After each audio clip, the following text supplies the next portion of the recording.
Think about translating a French sentence into English. You can't just swap words one for one because the meaning lives in the whole sentence, and the output has its own grammar and its own length.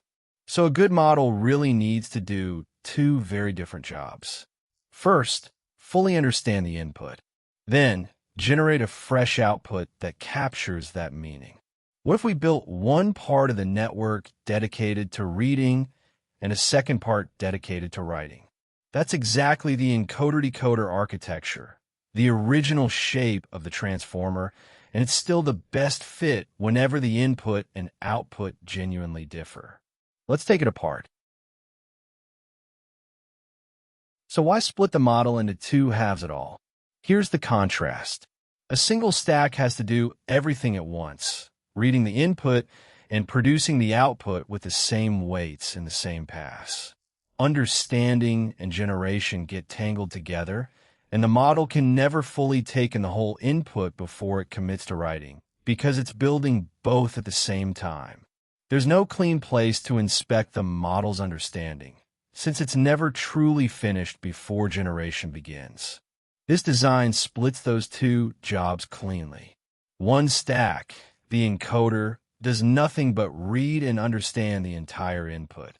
A second stack, the decoder, does nothing but generate the output, leaning on that finished understanding whenever it needs to.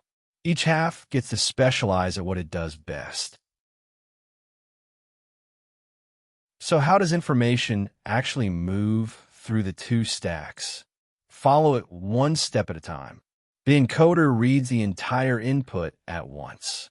Using bidirectional self-attention, every input token can look at every other, forward and backward, building a deep contextual understanding of the whole sequence with no left-to-right restriction to hold it back.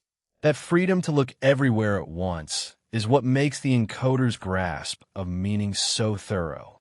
Out of that comes a rich representation, a set of vectors, one per input token, that together encode the meaning of the source. This is the encoder's finished product, a compressed understanding the decoder can consult again and again as it works.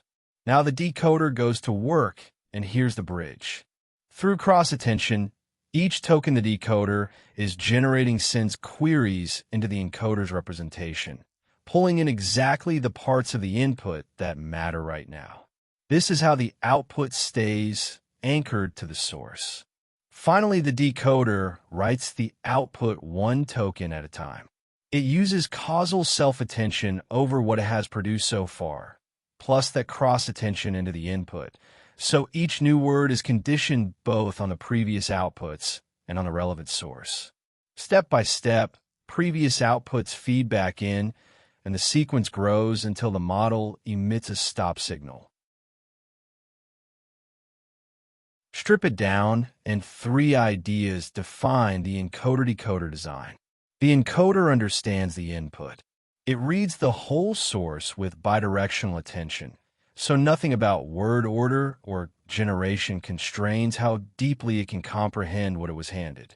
The decoder generates the output auto-regressively, one token after another, each conditioned on everything it has already written, using causal attention so it never peeks ahead at words it hasn't produced yet. This is the same left-to-right generation that powers modern chat models. The bridge between them is cross-attention. It lets every generated token reach back into the encoded input and focus on the relevant parts, which is precisely what powers translation, summarization, and speech-to-text. All right, let's lock in the essentials. This architecture uses one stack to read and compress the input, and a second stack to generate the output from that representation, one token at a time. It cleanly separates understanding the input from generating the output, and cross-attention is the bridge that lets the decoder focus on the relevant source. It's the shape of the original transformer and a natural fit for sequence tasks where input and output differ, like translation, summarization, and speech-to-text. Contrast it with encoder-only models like BERT that only understand and decoder-only models like GPT that only generate. Curious how these pieces snap together into real systems? We unpack all of it over at Standardy.com. Come explore.